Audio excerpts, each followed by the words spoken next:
So there were rumors circulating recently that Wizards of the Coast was in communication with some Brazilian distributors about returning some cards that they had sent them early. Hopefully this time they opted to not threaten to send the Pinkertons after them. And shortly after this, some pictures on the Reddit thread MTG Rumors started showing some, well, full deck lists. The product in question is the Final Fantasy starter kit that is 2 starter decks that can be played against one another. The face cards of which are Cloud, Planet's Champion, and Sephiroth, Planet's Heir. Cloud is a 5-mana red and white legendary creature, human, soldier, mercenary. He's 4/4 and has the ability, during your turn, as long as Cloud is equipped, it has double strike and indestructible. Equip abilities you activate that target Cloud cost 2 less to activate. A very standard Boros legendary creature that cares about equipment, and many say is going to be a very fun Voltron commander to build around. Sephiroth, on the other hand, is a 6-mana blue and black legendary creature, human avatar soldier, whose 4/4 has vigilance, and when Sephiroth enters, creatures your opponents control get -2/-2 until end of turn, and whenever a creature an opponent controls dies, put a +1/+1 counter on Sephiroth. A 6-mana small creatures board wipe that leaves a 4/4 vigilant creature with a ton of +1/+1 counters on it. It's a very fun top end, interesting commander to build around, wanting to kill a bunch of your opponent's creatures. But these are very standard sort of legendary starter kit creatures. In other starter sets, the face legendary creature is not super powerful so as not to just take over the entire game, and tends to have abilities that are pretty simple for beginner players. What is not very common is for the entire deck list to be sold early to distributors in Brazil, and then have their entire deck lists shown and leaked onto the internet, probably at least a month before the official reveal was ever planned. At this point, I think it should be rather self-explanatory. We're going to be showing some leaked cards, and if you don't like that, then click away. I don't know why you clicked on this video if you didn't want to see them. I mean, make it make sense. What does make sense is the fact that none of these cards are in English because they're released for Brazil, and so they're all written in Portuguese. Thankfully, a Reddit user, The Real Knit, has translated all of the cards to the best of their abilities, and while some of the specifics in terms of names and wording are not going to be exactly the same as their English counterparts, it does give us something to go off of. We could go through and show every single card, but I don't want to do that. So we're not. Some interesting things to note are the 3 different kinds of full art lands for each of the basic land types that are available in these decks. A starter kit including only full art lands is not really something we've seen before. I've bought the Bloomburrow starter kit and the Lord of the Rings starter kits, and both of those just had your standard basic lands. But there is a new hero token that is created in the Boros deck, and we also have a new type of tapped dual land with the subtype of city. Now, the city subtype on the lands is not really referenced in any of the cards in the starter decks, but that subtype could come into play in the main set. There are 4 pieces of equipment in the equipment deck that reference a new type of ability for the Final Fantasy set called Choose a Job. When this equipment enters, create a colorless 1/1 hero token and attach this to it. These equipment also add a creature type to the equipped creature. In the case of the White Mage's Rod, it adds Cleric. The Dragon Spear adds Knight. The Warrior's Blade adds Warrior. And the Samurai Katana adds Samurai. Now, this feels vaguely reminiscent of the party mechanic that we got out of D&D Forgotten Realms, and it's interesting to see these creature types specifically called out in the equipment. I wonder if Choose a Job is going to be very useful and what kinds of creature types that the set's going to care about. Also, is it going to be just equipment that let you choose a job, or are you going to be able to choose a job when, like, a creature enters? Like, if we're referencing characters from Final Fantasy 1, 2, and 3, where jobs are, like, the main mechanic of those games, then maybe those creatures don't actually have inherent creature types, and you can choose a job to give them an additional creature type, and then somehow that plays into what the set is doing as a whole. I don't know, but it's a new keyword, and it seems pretty cool. Now, at this point, there are a couple of cards that I want to be able to show you in more detail, but the image quality is very, very low, sadly. But with the translations, I was able to make a mock-up using MTG Cardsmith. MTG Cardsmith, that you can use them to make custom Magic the Gathering cards, custom proxies as well. They're not a sponsor of this video, they're just really cool, and you can check that website out in the link in the description. Also, you can get a link to the Reddit thread that I'm getting all this information from, because there's a lot more that I am not covering in this video, so check it out yourself. There's some legendary creatures that I think are worth talking about, notably from Final Fantasy XIII, Lightning, Security Sergeant. For 2 and a red, you get a 2/3 legendary creature human soldier with Menace, and whenever lightning deals combat damage to a player, exile the top card of your library. You may cast that card as long as you control lightning. Notably, this is not a until end of turn clause, meaning that as long as you have lightning on the battlefield, that card is basically just an extension of your hand. The built-in evasion with Menace makes it easier for lightning to get in on combat damage. Now, if you really want to utilize this in the long term, you're going to want to give her something like Shroud, Indestructible, Hexproof, something to protect her so she doesn't get removed.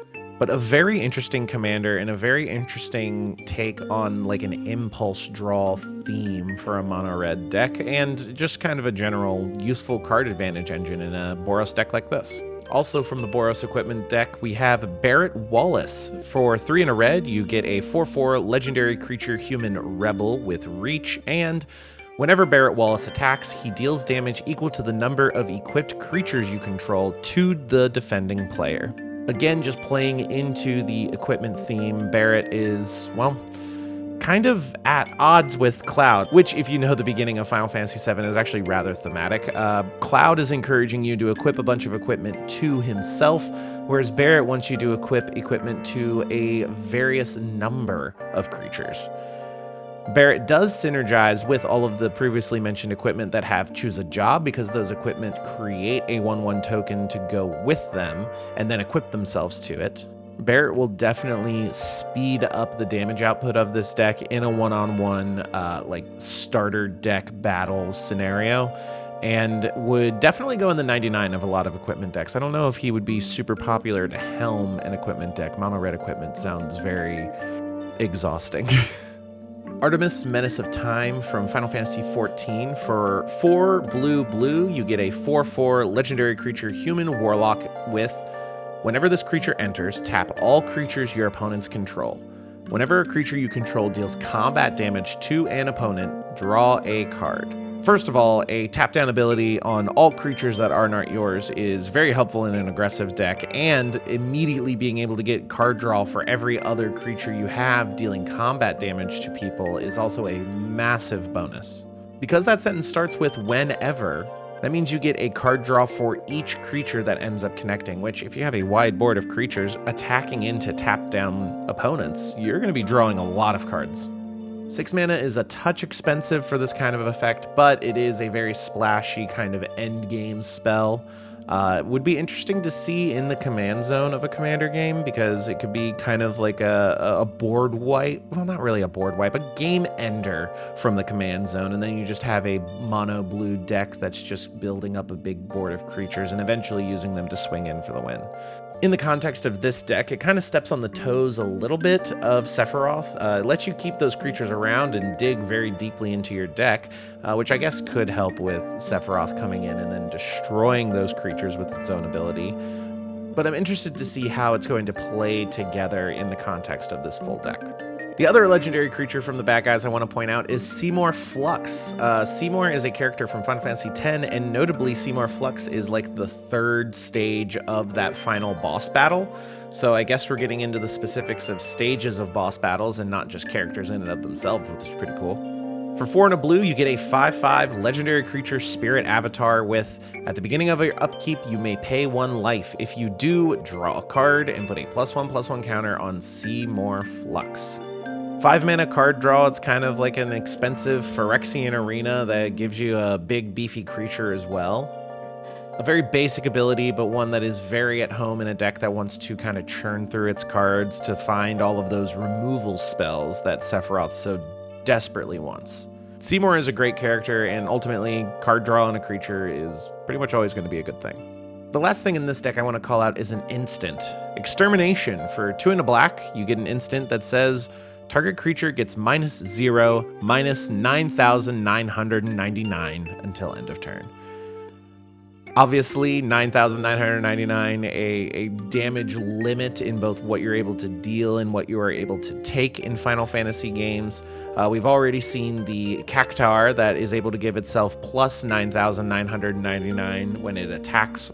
And now we get to see Tidus dealing an ultimate attack to whatever the hell this creature is. It's tough to tell exactly what it is, but it is definitely Tidus, and this removal spell will definitely kill the creature. It will definitely kill the creature, unless somehow you're in like the attack step and the Cactuar is given itself plus 9,999 until end of turn, and then they have a way to swap the power into. I'm grasping at straws. This thing's gonna kill the creature. The last card I want to talk about is back in the Boros equipment deck, and it is a legendary equipment, the Ultima Weapon. For 7 mana, you get a legendary artifact equipment with equip 7, and whenever equipped creature attacks, destroy target creature. Equipped creature gets +7/+7. Ultima Weapon, of course, the ultimate attainable, most powerful weapon in Final Fantasy games. And this equipment definitely reflects that, giving your creature just a static +7/+7 and the ability to remove any creature on attack. That's not a damage trigger, just when you declare that equipped creature as attacking, it's going to be destroying creatures. If you pair this with extra combat spells, you'll be able to pick off some very nasty creatures across multiple boards if you're playing in Commander, or just the most powerful things available on your opponent's board in a one-on-one scenario. If you're playing a starter kit game and the Ultima Weapon comes down and ends up being equipped, you're probably losing that game. I didn't get into all of the characters that were shown in these leaks. If you want to check them out, feel free. Again, the links are in the description below, and I want to thank MTG Cardsmith for letting me make those mockups for you. I think that's a little bit better than looking at a blurry image. You can get more information about the Final Fantasy set on the bi-weekly podcast. We have the Duels in Mana Dorks podcast. We post every other week on Mondays for everybody. And if you want to get early ad-free access, you can go join our Patreon, patreon.com/thedungeonbros. At the $5 tier, you get early ad-free access to every podcast. Be sure to like and subscribe and check out this video where we played a game of Limited using 1 pack from every set that came out in 2024. It was very fun, and well, I kicked ass, so